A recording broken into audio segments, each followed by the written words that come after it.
Welcome back to the Angry Man Podcast with Jason and Greg. Jay, it's about 11:58. We just concluded the fight between Vergil Ortiz and Erickson Lubin, and Man, we want to discuss it really quickly because the post fight interview had more action than the actual fight. To be quite honest with you, in terms of entertainment value, although the fight was entertaining as well. So let's first and foremost start off by saying this. Um, Vergil went in there and did exactly what I thought he was going to do, which was destroy Lubin.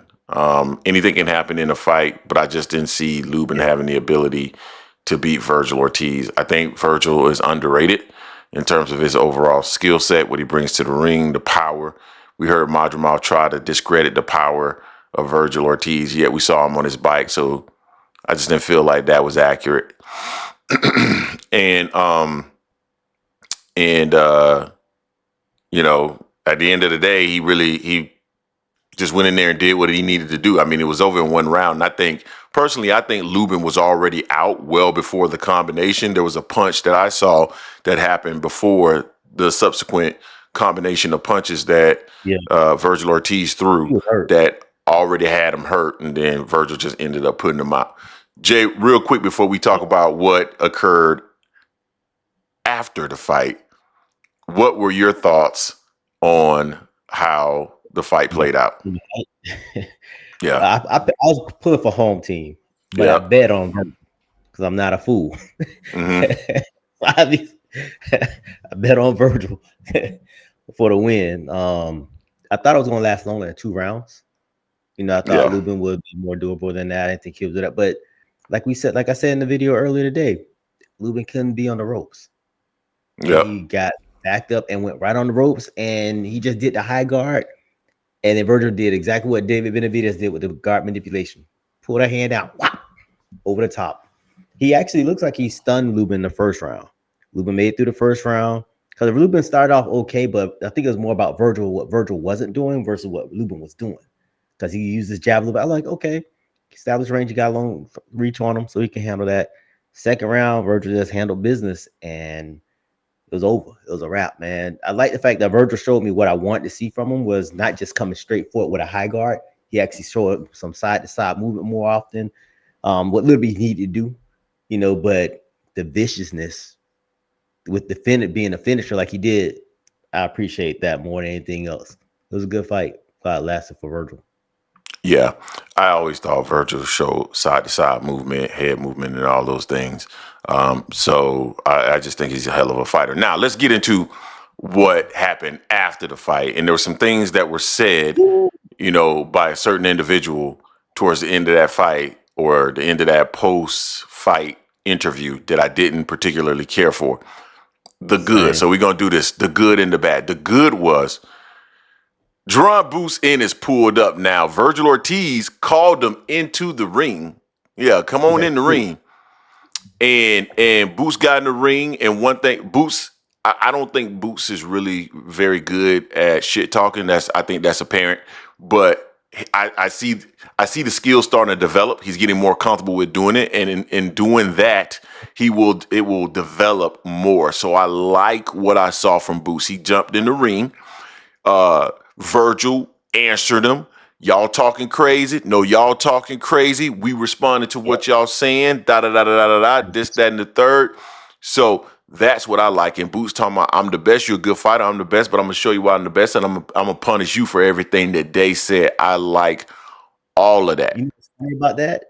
Huh? It was smack talk, but it's respectful at the same time. Yeah. Yeah, it was. That was the cool part about that. To your point, it's like them that was dope. I was happy Boots came in there and he got in his face. He said what he said on video. I'm the best at 154. Yeah. You're good, but I'm the best. Yeah. That was cool. Now, here's the part that I don't like.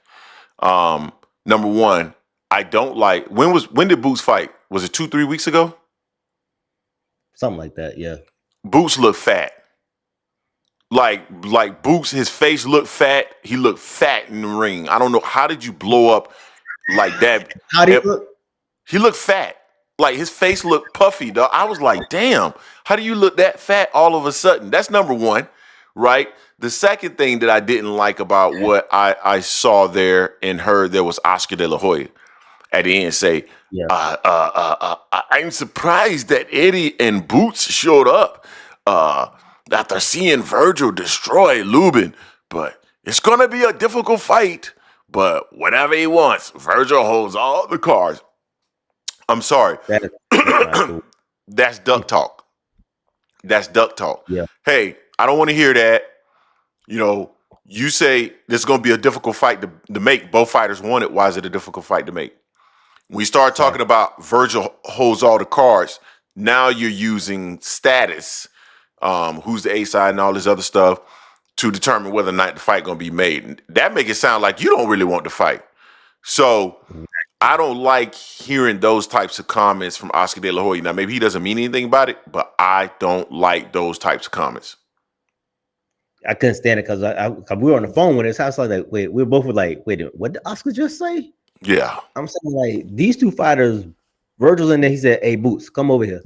He called his opponent, his future opponent that he wants to fight over here. They talked about it. Boots and Eddie said they've already signed their side a while back, whatever. So why are you trying to throw a monkey wrench in this right now? This is the fight that Mm-hmm. needs to happen because all the belts are tied up. Mm-hmm. By my count, by my math, by I'm counting. Let's see, Fundor is going to be fighting Thurman. Xander's fighting the other guy, the one who got the IBF, I believe, Abusa. I forgot, don't know his name. And then Bachram's supposed to be fighting Kelly. So all the belts are tied up. This is the next best fight that happened at 154. They're both young, they're both at the peak, and they both want it. They both called each other out for this. So Oscar, get out the way, man. Get out the way. No, we need to see this fight happen. Already, just looking through social media, you can already see that there's a buzz for this fight. I like, again, Boots getting in the ring and going off and talking about how he's going to punish him and all that stuff. And Ortiz's response showing, quiet confidence. It's what boxing need. They're two young fighters. It makes a lot of sense. And I'm excited to see the fight now. Just seeing those two, I was already excited to see the fight because I'm a boxing fan, but I'm even more excited to see the fight now that I've seen these two guys interact. It's what we need in the sport. It's what I want to see in the sport, and let's make it happen. But again, Boots, Boots, Boots looked puffy. I mean, he looked puffy. Just- He filled up his hoodie for sure.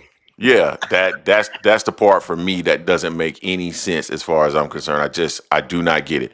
But Yeah. you guys tell us what you think in the comments section in regards to this. Number one, tell us about the exchange. Are you excited about the fight? What do you think about Erickson Lubin? Don't go back and change your vote on the polls. We know you guys go and do that. All of a sudden, we're going to see Vergil spike up and who's going to win this fight. Yeah. But All yeah, exactly, all by knockout. But let us know what you think. Don't forget to hate, like, comment, and subscribe. This is the Angry Man Podcast, M Sports Media, and we are out.